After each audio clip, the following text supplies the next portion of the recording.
जर तुम्ही आमचं YouTube चॅनल सबस्क्राईब केलं नसेल तर कृपया सबस्क्राईब करा.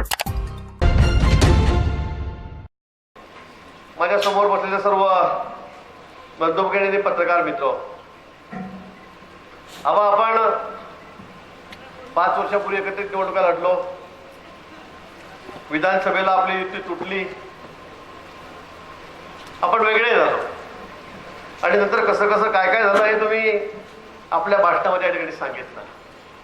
पण तुम्ही आपल्याला यावेळेला विश्वास देणार आहे. यावेळेला आपली लोकसभेची युती झाली ना, त्याच्या आधी विधानसभेची बोलणी झाली आणि आता तुम्ही निश्चिंत राहा. ज्या वेळेला आता हा युती आपली आता कायम आहे. एकदा झालं, नवरा बायकोचे भांडणं होतात, कधी कधी बायको सोडून जाते, 2-4 महिने ताणते तिकडे, 6 महिने कधी कधी वर्षभर ताणलं जातं. असं आपलं 3.5 वर्ष ताणलं गेलं. पुन्हा आपण एकत्र झालो आणि एकत्र झाल्यावर मग प्रेम अधिक वाढतं, कारण दुरावा झालेला असतो. आणि मग एकत्र झाल्यावर निश्चित अधिक प्रेम आपल्यामध्ये आहे. आणि आता आपण काळजी करू नका. आणि आपण सांगितलं की जिल्ह्यामध्ये सर्वच्या सर्व आमदार, आता काय परिस्थिती आहे? मी मागच्या एका कार्यक्रमात म्हटलं होतं की या जिल्ह्यामध्ये सर्व आमदार भाजप सेनेचेच आहेत. एक आमदार जो सोडला, आमचे मित्र सतीश अण्णांना त्यावेळेला राग आला. म्हटलं एकच शेंडेफळ राहून गेलं जिल्ह्यामध्ये. पण त्यांना त्यावेळेला राग आला की मला शेंडेफळ म्हणता, यांना पाहून गेल. पण एक आमदार जर आपल्या परांडा तालुक्यातला सोडला तर मला वाटतं जिल्ह्यामध्ये एक सुद्धा आमदार काँग्रेसचा आणि राष्ट्रवादी काँग्रेसचा नाही. सगळे आमदार, 2 MLC आहेत, स्मिताताई तिकडे आहेत आणि चंदुबाई पटेल इकडे बसलेले आहेत. हे 2 या ठिकाणी आहेत. दोन्ही खासदार आपले आहेत, जिल्हा परिषद अध्यक्ष आपले आहेत, दूध संघ आपला आहे, बँक आपली आहे. मला वाटतं एखादी सुद्धा संस्था सांगायला सुद्धा राष्ट्रवादी काँग्रेसकडे या ठिकाणी नाहीये. महानगरपालिका जळगावची ती सुद्धा आपलीच आहे. आणि आपली म्हणजे अशी तशी नाही आहे. या महापालिकेमध्ये 75 पैकी एक सुद्धा सदस्य काँग्रेस राष्ट्रवादीचा नाहीये. एक सुद्धा सदस्य नाही. सगळे आपलेच आहेत, आपल्या दोघांचेच आहेत.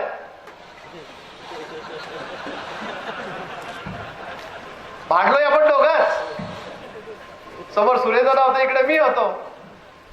57 नगरसेवक भाजपचे झालेत, 4 कोऑप झाले, तर 61 आपले झालेत. 14 शिवसेनेचे होते, 1 वाढला अजून त्यात 15 झालेत. म्हणजे 61 आणि 15 76 लोक आपले, 3 MIMचे आणि एक सुद्धा काँग्रेस राष्ट्रवादीचा नाही. ज्या वेळेला निवडणुका लागल्यात, टीव्हीवर आमचं सगळं संभाषण सुरू होतं. राष्ट्रवादीवाले बसले, काँग्रेसवाले बसले, शिवसेना, भाजप, आम्ही सगळे बसलो. 3 चॅनलनी रोज एक दिवस आमची चर्चा केली. तुमचं काय म्हणणं आहे, तुमचं काय म्हणणं आहे, याचं काय म्हणणं आहे. देवकर अप्पा त्यावेळेला राष्ट्रवादीकडून सोडून आलेले होते. 3 दिवस ते बसलेले होते. मोठमोठ्या गोष्टी केल्या. आम्ही आता हे करू, आम्ही आता ते करू, यांनी काय केलं, त्यांनी काय केलं. आता सगळं मागचं त्यांनीच केलेलं आहे. कोर्टावर तेच फिरतात खरं म्हणजे. 15 दिवस तेच होते का महापालिकेमध्ये? आता कोर्टावर तेच चक्रा म्हणतात सगळ्या लफड्यांमध्ये. यांनी काय केलं, त्यांनी काय केलं. म्हटलं बर. मी त्यांना म्हटलं अप्पा जास्त गप्पा करू नका, पुढे काय करणार हेही सांगू नका. माझं तुम्हाला चॅलेंज आहे. मी सगळं दूरदर्शनवर सांगितलं, सगळ्यांनी बघितलं. त्यांना म्हटलं अप्पा तुम्ही फक्त तर काँग्रेस राष्ट्रवादी एक आहे ना, तुम्ही 75 पैकी फक्त 0 फोडा आणि 1 जण दाखवा म्हणावं. किती? 1 जण. मी त्यांना चॅलेंज केलं, मी त्यांना आवाहन केलं की तुम्ही गप्पा करू नका विकासाच्या, मला फक्त 1 माणूस निवडून दाखवा जळगाव शहरामधून. आणि मित्र, मोठी गंमत झाली. राष्ट्रवादी काँग्रेसने मोठी ताकद लावली, नेते आले, भाषण झाले, पण एक सुद्धा नगरसेवक जळगावकरांनी काँग्रेस राष्ट्रवादीचा निवडून दिला नाही. एक सुद्धा नाही दिला.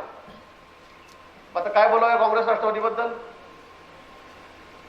झडपीमध्ये 30 परिस्थिती आहे, पंचायत समित्यामध्ये सगळ्या जिल्ह्यामध्ये 30 परिस्थिती आहे, नगरपालिकामध्ये 30 परिस्थिती आहे. कुठे त्याचा पत्ता नाही आहे. तरी म्हणता आम्ही निवडून येऊ. इतके वर्ष झाले, इतका मार खातायत, सपाटून मार खातायत, पण निवडणुका आल्या की पुन्हा म्हणता आम्ही हेच तयार म्हणताय. आणि या वेळेला सुद्धा मी तुम्हाला सांगेल, मागच्या वेळेला आपलं 4-4.25 लाखाचं रेकॉर्ड होतं. आपले खासदार त्यावेळेला 4 लाखाच्या वर मताधिकारी निवडून आले होते. तिकडे 3.25 लाखाचं लीड होतं रावेरमध्ये. यावेळेला मी आपल्याला दाव्याने सांगेन की मागचं सुद्धा रेकॉर्ड आपल्या यावेळेला तुटणार आहे. मागचा रेकॉर्ड आपण 5 लाखाच्या जवळपास मताधिकारी यावेळेला आपण या ठिकाणी निवडून देऊ. आम्ही प्रत्येक तालुक्यामध्ये येतोय, विधानसभा क्षेत्रात जातोय.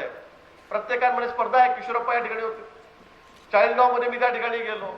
परवा सुरेशदार जळगावला आपण त्या ठिकाणी सुरेशदारांनी सांगितलं की मागच्या वेळेला 75-72 लीड होतं, यावेळेला मी 1 लाखाच्या वर लीड देऊ. गुलाब भाऊनी तेच सांगितलेलं आहे आणि आता आपण तेच सांगताय. आता मग सगळे या 7-8 विधानसभा मतदारसंघाचा हिशोब केला तर पुढे जाते गणित, हे 5 लाखाच्या वर जात आहे. आणि ही नेता पूर्वतयारी आपली प्रिलिमरी आहे. लोकसभेला तुम्ही आता तुम्हाला पुन्हा आमदार खारकायचा आपल्याला द्यायचा आहे. या ठिकाणी शिवसेना भाजपची युती जागा तुमच्याकडेच आहे. त्यामुळे इथे कोणाला तिकीट मिळणार आहे, कोणाकडे जागा सुटणार आहे, हा काही चर्चेचा विषय नाही आहे. आणि ही पूर्वतयारी आपली चाललेली आहे. ही टेस्ट आपली आहे. 3 महिन्यांनी लगेच आचारसंहिता लागणार आहे. ऑगस्ट सप्टेंबर मध्ये आचारसंहिता लागते, ऑक्टोबर मध्ये लगेच निवडणूक आहे. आणि मला वाटतं ती तयारी आपली आज करायची आहे. तुम्ही जेवढं जास्त लीड द्याल, जेवढं जास्तीत जास्त लीड द्याल, तेवढी पुढची निवडणूक आपल्याला सोपी जाणार आहे. मच्छिंद्र भाऊ, आता आपल्याला गडबड करायची नाही, अजिबात गडबड करायची नाही. तेव्हा झाली होती पक्षाचा आदेश होता तुम्हाला. आता तुम्ही नामदार झालेले आहेत. आता आमदार काय, तुम्ही नामदार झालेले आहेत. तुमच्याकडे लाल दिव्याची गाडी आहे. आणि त्यामुळे मला असं वाटतं की आता ही एक चांगली संधी आपल्याला चालू झालेली आहे की समोर त्याच्या मनामध्ये तर धडकीच भरली पाहिजे. धडकी भरली पाहिजे. विधानसभेला करायचं काय, 60-70-80 हजाराचं लीड जर पडलं तर त्यांना उभं राहताना म्हणजे त्यांना थोडा विचारच करावा लागेल. अशा पद्धतीने वातावरण आपल्याला तयार करायचं आहे. गेल्या वर्षी परिस्थिती वेगळी होती, यावेळेची परिस्थिती आता वेगळी आहे. आता आपल्याकडे पवार साहेब पण आपल्याकडे आहेत. पुढे आमचे करण पवार, करणदार आपल्याकडे या ठिकाणी आहेत. अतिशय मजबूत कार्यकर्ता. खरं म्हणजे नगरपालिकेला आम्ही ज्यावेळेला 2 वेळा लढलो, हाडून मारून एखाद दुसरा नगरसेवक आमचा या ठिकाणी आहेत. सुरेंद्र बोरा या ठिकाणी बसलेले आहेत. एखाद 2 नगरसेवक या ठिकाणी आहेत. मग आम्ही शक्कल लढवली. आम्ही करणला आमच्याकडे घेतलं. नगरपालिका आपली या ठिकाणी आली. एक ताकद आपली या ठिकाणी उभी राहिली. खरं म्हणजे यावेळेला लोकसभेला आपल्याकडे या ठिकाणी आहे. अतिशय मजबूत कार्यकर्ता. खरं म्हणजे नगरपालिकेला आम्ही ज्यावेळेला 2 वेळा लढलो, हाडून मारून एखाद दुसरा नगरसेवक आमचा या ठिकाणी यायचा. सुरेंद्र बोरा या ठिकाणी बसलेले आहेत. एखाद 2 नगरसेवक या ठिकाणी यायचा. मग आम्ही शक्कल लढवली. आम्ही करणला आमच्याकडे घेतलं. नगरपालिका आपली या ठिकाणी आली. एक ताकद आपली या ठिकाणी उभी राहिली. खरं म्हणजे यावेळेला लोकसभेला मला असं वाटत होतं की करण पवारला तिकीट मिळतं की काय. पण दुर्दैव मी म्हणणार नाही. अजून करण लहान आहे, एक चांगला कार्यकर्ता आहे, काम करणारा कार्यकर्ता आहे. आणि निश्चित पुढे भविष्य करणचं सुद्धा उज्ज्वल आहे. मी तुम्हाला सांगेन, मी तुम्हाला सांगतो.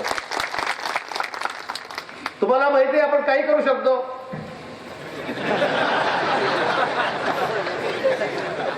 चंदू पटेल या ठिकाणी बसलेले आहेत. असं झालं फिरत माझ्याकडे नंदुरबारला 2-3 जण इकडचं तिकडचं बोलायला लागले. म्हटलं तू आमदार होतो का. है हमारा कसं म्हणून बेपारी लोक हमारा क्या हमारे घर में तू होतो का. नाही आपला काही संबंध नाही. म्हटलं बरं समजा तू भरून टाक. झाला आमदार. कोण काय होईल, कोणाच्या प्रारंभात काय लिहिलंय काही सांगताच येत नाही. जगमाने आमदारकी चुकली. आता मंत्रीपर्यंत दर्जा त्यांना भेटला जगमानींना. ते म्हटलं बरं झालं, आमदारकीचा खर्चही वाचला आणि फुकटम फाकटे मंत्री होऊन गेलो. म्हणजे कोणाच्या प्रारंभामध्ये काय लिहिलंय हे काही सांगता येत नाही. आणि म्हणून फक्त श्रद्धा आणि सबुरी या 2 गोष्टी पक्षामध्ये पाहिजेत. बांधिलकी पक्षाशी पाहिजे, पण वाटही बघितली पाहिजे आणि प्रामाणिकपणाही पाहिजे. या गोष्टी असल्या तर आमच्यासारखे सर्वसामान्य कार्यकर्ते. आज आपण तुम्ही आमचं कौतुक केलं, किशोरप्पांनी कौतुक केलं. काय मी एका शाळा मास्तराचा मुलगा, एका शिक्षकाचा मुलगा, एका शेतकऱ्याचा मुलगा. नेहमी सांगतो की मी कॉलेजला होतो, कॉलेज नंतर मी बाजारामध्ये लिंबू विकत बसायचो, पेरूची टोपली डोक्यावर घेऊन मी तरदुकाटा घेऊन इकडे तिकडे फिरायचो. अगदी साधारण कुटुंबातला मी. शेतावर जातो, झोपडतो आणि तिथे राहतो सफाच्या घरामध्ये. पावसात तिथं उडून जायचं, किती काय व्हायचं. अशा परिस्थितीला मी कार्यकर्ता. पण पक्षाशी एकनिष्ठ राहिलो, पक्षामध्ये राहिलो, प्रामाणिकपणे काम केलं. सुरुवातीपासून संघाचा स्वयंसेवक. 1दा 2दा 3दा 4दा 5दा झालो आमदार. आधी नगराध्यक्ष झालो होतो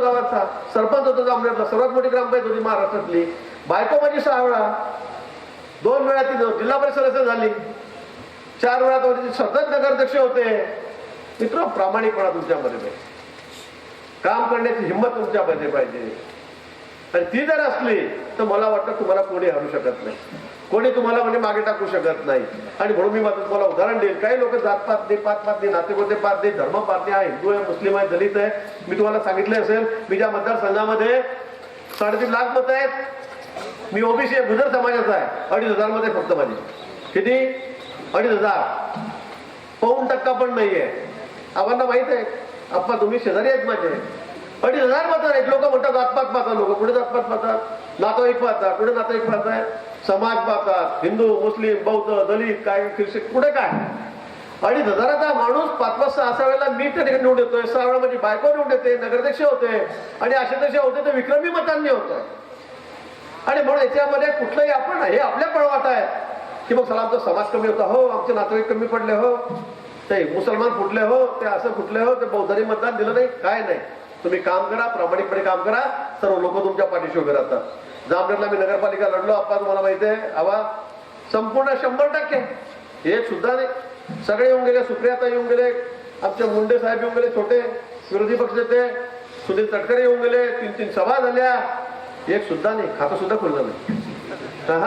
आपल्याकडे खातं भरायचं कामच नाही. डोळ्याला पाहिलं तुम्ही गोटे साहेबांचं कसं झालं. गोटे मी पायर पाठवतो, याला रस्ता दाखवतो, हे बाहेरचं बाळगं कोण आलं, म्हटलं बरं बाळगं म्हण साडगं म्हण काय म्हणायचं म्हण. पण मी त्याला सांगितलं होतं सगळ्या चॅनल समोर, म्हटलं अण्णा काही म्हणा, बाहेरचं पार्सल म्हणा, काय म्हणा वाटेल ते म्हणा, कारण अण्णाचं तोंडावर साक्षात सरस्वती अण्णांच्या कसं बोलता ते तुम्हाला माहित आहे. पण तुम्ही काही बोला, पण मी त्यांनाही सांगितलं होतं, तुम्ही आमदार आहात या ठिकाणी, इतके वर्षाले आमदार आहात, हे धुळे तुमचं आहे म्हणतायत, गिरीश माझी दास शिजूजनांनी म्हणतायत. मी त्यांना ते सांगितलं होतं, फक्त एक निवडून आणा 75 पैकी एक, किती 0 फोडायचा नाही काढायचा म्हटलं, हे त्यांना मी चॅनलवर सांगितलं होतं. आणि काय झालं, तो साला चुकून एकच झालं. मी माफी मागितली, मी माघार घेतली त्यावेळेला चॅनल समोर निवडणुकीचा निकाल लागल्यावर. मी म्हटलं 50च्या खाली भाजपा घेणार नाही, 50च्या खाली. बरोबर 50 आले. ते त्या ठिकाणी मुस्लिम वार्ड होते 15-16 त्या ठिकाणी मला जागा कोणा भेटल्या नाही, तिथे उभं केलं नाही आपण कुणाला. 62 पैकी 50 जागा निवडून आणल्या. अनिल गोटेचे मुलगा उभे होत्या, अनिल गोटेच्या आमच्या वहिनी त्याच्या पत्नी उभ्या होत्या. एकच जागा त्याला कशी तरी भेटली पाहिजे, मुलगाही पटला. म्हणजे 72 जागा त्याने 74 जागा उभ्या केल्या आणि फक्त एक जागा त्याला त्या निवडून आणता आली. किती कमालचा माणूस आहे बरं. आता म्हणे लोकसभेला उभा राहतो, म्हटलं राह. आणि पुन्हा त्याला सांगितलं लोकसभेला उभे राहा, मात्र माझं पुन्हा चॅलेंज आहे, फक्त डिपॉझिट वाचून दाखवा.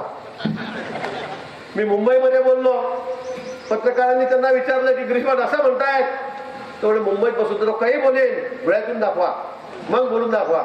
मी परवा फॉर्म भरायला गेलो, पत्रकारांनी मला सांगितलं की अण्णा म्हणतात धुळ्यात बोलून दाखवा. म्हटलं थोड्या वेळाने अण्णा म्हणते माझ्या गल्लीत बोलून दाखवा. गल्लीत चला म्हटलं अण्णांच्या, गल्लीत जाऊ, गल्लीत आपण बोलू म्हटलं अण्णांच्या. आणि तिने सांगितलं पत्रकारांना की अण्णांनी उभं राहायचं, माघार घ्यायची नाही, अजिबात माघार घ्यायची नाही. तुमच्या समोर सांगतोय मी, म्हटलं अण्णांनी माघार घ्यायची नाही आणि फक्त डिपॉझिट वाचून दाखवायचं, संपला विषय. आपला काही फार मोठं नाही, एवढे मतं घ्या तेवढे मतं घ्या, डिपॉझिट त्यांनी वाचून दाखवायचं, हे चॅलेंज आपण त्यांना केलेलं आहे. आणि म्हणून मित्र, नाशिक असो का धुळे असो का जळगाव असो का नगर असो, आपला अजेंडा एकदा बोल द्या तर बोल द्या, मग आपली माघारच नाही. आणि म्हणून आवा यावेळेला तुम्ही काळजी करू नका, युती आहे म्हणजे आहे, आणि तुम्ही आमदार आहे म्हणजे आहे. अजून काय सांगू, करणचं आम्ही बघू काय करायचं नाही, करणला लवकर सध्या देऊन टाकू पडेल काय आपल्याला काय. आपलं ऐकतात थोडंफार वरती, आपली चालते थोडीफार वरती आता सध्या राज्यामध्ये आपलं थोडंफार ऐकून घेतात, माननीय मुख्यमंत्री ऐकतात, रावसाहेब दानवे ऐकतात. त्यामुळे करंडाचं आम्ही काय करायचं करू, पण निश्चित त्यावेळेला हे ठरलेलं आहे की या जिल्ह्यामध्ये नावाला सुद्धा एक काँग्रेस राष्ट्रवादीचा आमदार या ठिकाणी येणार नाही, नावाला सुद्धा येणार नाही, पुढे येणार नाही. ते तुम्हाला अरे मागच्या वेळेला तुम्ही आम्ही वेगळे लढलो आणि वेगळे लढून सुद्धा आपण एक फक्त इथे पावण्यावर एक संधी त्यांना मिळाली, सतीशांना या ठिकाणी येऊन आले. पण तू आता पुढे एकत्र झाल्यावर तर डिपॉझिट संपादन अकाद मिळणार आहे, डिपॉझिट सांभाळावे लागेल, एवढंच त्यांना करावं लागेल. आणि म्हणून आपण मित्र काळजी करू नका. अनेक प्रश्न आपण या ठिकाणी उपस्थित केले, आमदाराच्या कार्यक्षमतेवर तुम्ही या ठिकाणी बोललात, त्यांच्याबद्दल बोला, त्यांनी काय केलं काय नाही केलं, आमदार कसा असला पाहिजे, कामं कशी केली पाहिजे. अहो ते तर आता विरोधी पक्षात आले. आपण किती वर्ष विरोधी पक्षात राहिलो? मी स्वतः 20 वर्ष विरोधी पक्षात राहिलो, 95 पासून आमदार आहे. पण कुठे लीड कमी झाला नाही, कुठे आम्ही पडलो नाही. का नाही तर लोकांमध्ये राहिलो, रात्री लोकांची कामं केली, सुखदुःखाच्या वाटेकरी झालो. आणि म्हणून आमच्यासारखे छोटे छोटे कार्यकर्ते 5-5, 6-6 वेळा तिथे आमदार झाले. तुमच्या तालुक्याची परिस्थिती थोडी वेगळी याची कल्पना मला आहे याची कल्पना. मतदारसंघ पडला, इकडे झाला, तिकडे झाला, इकडे तिकडे झाला, गडबडी झाल्या. आमच्याकडे पण तसंच झालं होतं. पण किशोरप्पांनी त्यावेळेला आम्हाला सांभाळून घेतलं. नवीन असताना झडपी गट आमचा एक कोण त्यांच्याकडे 30,000 मतांचा आमच्यामध्ये खूप चांगलं होतं. मध्ये मध्ये तसंच आमचं जरा नवरा बायको सारखं फाटलं होतं. परवा आम्ही ते जरा शिवलं आणि आता एकदम जरा शिवलं गेलं. आता काही फाटातुड्याचे काही फार शंका म्हणजे असं शंका कुशंका काही राहिलेले नाही. होते मतमतांतर. मागच्या मधल्या काळामध्ये आम्ही वेगवेगळे लढलो. जिल्हा परिषद वेगळ्या, नगरपालिका वेगळ्या, महानगरपालिका वेगळ्या, ग्रामपंचायत पासून आम्ही वेगळे लढलो. आणि इथे समोर लढायला कोणीच नव्हतं ना. मग तुमची ताकद ना आमची ताकद. म्हणून तुम्ही आम्हीच चालत करत होतो, तुम्ही आम्हीच लढत होतो. आणि म्हणून आता सगळं एकत्रित व्यवस्थित झालेलं आहे. आता भाजप सेनेमध्ये आरपीआय मध्ये असेल, आमचे रासप आहेत, आमच्या सगळी एक वाक्यच आहे, नरेंद्र मोदींना आम्हाला या ठिकाणी पंतप्रधान करायचंय. आणि त्यासाठी आम्ही सगळेजण आता आपण सगळेजण आपण एकत्रित झालेलो आहोत. आता तुमच्या आमच्यामध्ये आबा काही वाद नाही. फक्त आमच्यातला वाद होता तो अंबानीला तुम्ही पाहिला. आता समोर वाद घालायला कोणी नाही, आम्ही वाचतच वाद घालायला लागलो असं प्रश्न जातो. आता काँग्रेस राष्ट्रवादीचं झाले त्याचा प्रश्नच नाहीये. तुमच्या आमच्यात होता तो मिटला. आता आमच्यातले वाद आम्हाला मिटवायचे, ते जरा जास्त झालेले होते. परंतु ते आता जरा व्यवस्थित झालेले आहेत, ते आता मिटलेले आहेत. ते मिळून टाकू आपण या ठिकाणी. आणि म्हणून मला वाटतं की आता पुढच्या भविष्य काळामध्ये तुम्ही सांगितल्याप्रमाणे अपेक्षा व्यक्त केली की झडपीमध्ये तुम्ही आता आम्हाला वाटत येणार की नाही आहे बा उतार त्या ठिकाणी. पण आम्ही तिथे तुमचा विचार करू. आता येणाऱ्या 2-4 महिन्यात 2-3 महिन्यात पुन्हा किती महिने राहिले आपले? 4-5 महिने राहिले. मग चंद्रबाबूचा 2 महिने कमी करू नका, 4 महिने 2 महिने सांगू नका. 4 महिन्याने आपण त्या ठिकाणी ज्यावेळेला झेडपीला जाऊ त्यावेळेला आपण सोबत राहू. सोबत तुम्हाला मी त्या ठिकाणी घेऊ. पंचायत समिती तिथे आमच्या सोबत काँग्रेस राष्ट्रवादी असेल तिथे आम्ही तुम्हाला सोबत घेऊ, तुम्ही आम्हाला सोबत घ्या. अशा अनेक ठिकाणी महाराष्ट्रामध्ये आहे की ज्या ठिकाणी काँग्रेस एनसीपी बरोबर आहे, भाजप एनसीपी बरोबर आहे, शिवसेना सुद्धा एनसीपी काँग्रेस बरोबर अनेक ठिकाणी आहे. आणि मग आमच्याकडे तुमच्याकडे संबंध इतके ताणले गेले होते की मग एनसीपी चालेल पण भाजप चालणार नाही, आम्ही म्हणून काँग्रेस चालेल पण शिवसेनेवर जायचं नाही. इतक्या टोकाच्या भानगडी तुमच्या आमच्या होत्या. पण तो आता आपण त्या सगळ्या भानगडी मिटवलेल्या आहेत. आता सगळ्या त्या मिटलेल्या आहेत. आणि तुम्ही बघतायत की आता बहुतांशी भानगडी मिटवायचं काम माझ्याकडेच आहे. त्यामुळे जिल्ह्यातल्या भानगडी आपल्याला आधी मिटवायला लागतील. ते तर आधी घरामध्येच काही खरं नाही, मग बाहेरच चाललं भानगडी मिटवायला लोक म्हणजे ते सरळ झालं तिथं बोंबाड झालं ना परवा. असं बघा संकट मोचकांच्या समोर त्याच्या जिल्ह्यामध्ये काय चाललंय झालं ते. आणि म्हणून आधी आपल्या भानगडी आपल्याला मिटवायच्या आहेत. आता त्या राहिलेल्याच नाही. पण निश्चित आपण ज्या ज्या ठिकाणी सगळ्या ठिकाणी आपण वेगवेगळे आहोत त्या ठिकाणी एकत्र येऊन आपण आपल्या सत्तेमध्ये आपण भागीदारी करूया. एक चांगलं काम या जिल्ह्यामध्ये उभं करूया. आपण पाण्याचा प्रश्न या ठिकाणी मांडला, जलसंपदासारखं खातं माझ्याकडे आहे. मी आपल्याला सांगेल की आता आचारसंहिता झाली की तुम्हाला बघायला मिळेल आपण काय काय करतोय म्हणून. तुमचा आता एकही प्रकल्प मी बाकी राहू देणार नाही. आता इतका चांगला योग आलेला आहे, चांगली परिस्थिती निर्माण झालेली आहे. खासदार आपल्याला इथून निवडून द्यायचे मताधिकाने, आमदारही पुढचं आपलं होणार आहे. आणि म्हणून तुम्ही काळजी करू नका. तुमचे जे जे प्रश्न आहेत ते तुम्हाला सगळे पाहणार घेऊन देतो. ट्राफिक खोऱ्याचा प्रश्न आहे हो ना, तुमची जबाबदारी आहे ना तेवढी. आता 15 वर्ष जाऊ द्या, 20 वर्ष जाऊ द्या, 50 वर्ष 60 वर्ष काँग्रेसचं राज्य होतं, झालं नाही. 5 वर्षाचा आपला आलेला आहे. तुम्हाला अजून 60 म्हणजे आपल्याकडे आहे. तुम्हाला दिसेल रिझल्ट देतं मी काय करतो तुमच्या तालुक्यासाठी, एरंडोलसाठी असेल, तुमच्या मतदारसंघासाठी पावण्यासाठी असेल किंवा आपल्या जिल्ह्यासाठी. निश्चित नारपार असेल, बलून मतदारे असतील, याचे आपण लगेच कामं काढतोय. आपल्याला 24 तास आपलं वीज पाणी कसं राहील ही व्यवस्था आपण या ठिकाणी करतोय. अंतिम टप्प्यामध्ये सगळी कामं झालेली आहेत. फक्त टेंडरचं काम राहिलेलं आहे ते आपण या ठिकाणी करतोय. रस्त्याची कामं चाललेली आहेत. मी तो यापुढे मी तुम्हाला जाऊन सांगेन. कामाच्या बाबतीत आता काळजी करू नका. आता तुमचं आमचं जमलंय त्यामुळे आता काही कमी राहणार नाही. पण त्यापुढे मी जाऊन सांगेन कामं होत राहतील. पण तो यावेळेचा प्रश्न हा देशाचा आहे, यावेळेचा प्रश्न हा राष्ट्राचा आहे. राष्ट्राची सुरक्षा आपल्याला अधिक महत्वाची. आणि मला वाटतं देश असेल तर आपण, देश मजबूत असेल तर आपलं राज्य मजबूत असेल, आपला जिल्हा मजबूत असेल, आपला मतदारसंघ मजबूत असेल. आणि म्हणून या देशासाठी या हिंदुस्थानासाठी पंतप्रधान कोण द्यायचा, यासाठी ही निवडणूक महत्वाची आहे. एकीकडे राहुल गांधी आहेत, एकीकडे मोदीजी आहेत. काँग्रेस 56-58 पक्ष सोबत घेऊन लढते. काय वाईट दिवस आहे काँग्रेसवर. एकीकडे असं होतं 50 वर्ष काँग्रेस एकटी लढायची आणि बाकी सगळे पक्ष एकत्र व्हायचे. आज इतकी वाईट परिस्थिती आलेली आहे की काँग्रेसला 60 पक्ष सोबत घ्यावे लागत आहेत आणि आपण दोघं तिघं सोबत लढतोय. दोघं तिघच पक्ष आपल्या सोबत आहे, 3-4-5 पक्ष देशामध्ये आपल्या सोबत नाहीये. इतकी वाईट अवस्था काँग्रेसची झालेली आहे. आता काँग्रेसवाले म्हणतायत आमचा पंतप्रधान ठरला नाही, त्याच्या सोबतचे लोक म्हणतायत आम्ही अजून नाव डिक्लेअर करत नाही. आता 60 पक्ष मिळून जर तुमचा पंतप्रधान ठरत नाही अजून, तर तुम्ही देशाचं काय भलं करणार आहात. आज राहुल गांधीचं नाव घेतलं तर सगळे 80-90% पक्ष पिछेपूड करतात. हेट आमचा पाठिंबा देईल, आम्ही चाललो परत.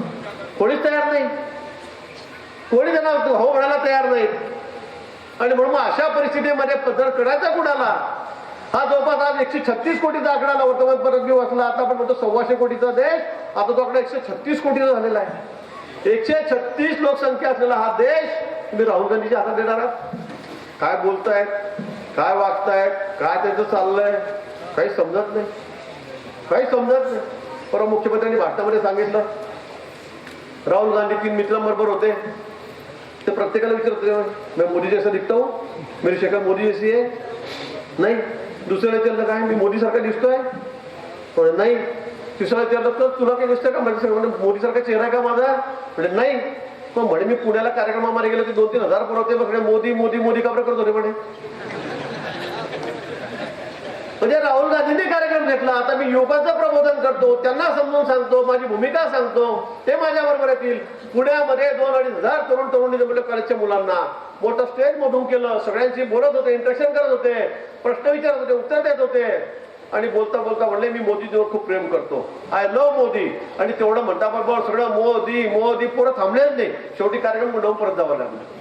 आणि मग हे विचारतात की माझा चेहरा मोदी सारखा काय, त्यांना वाटतं मोदी आला कसं वाटतं का मी आल्यावर. तर काय म्हणू या माणसाबद्दल.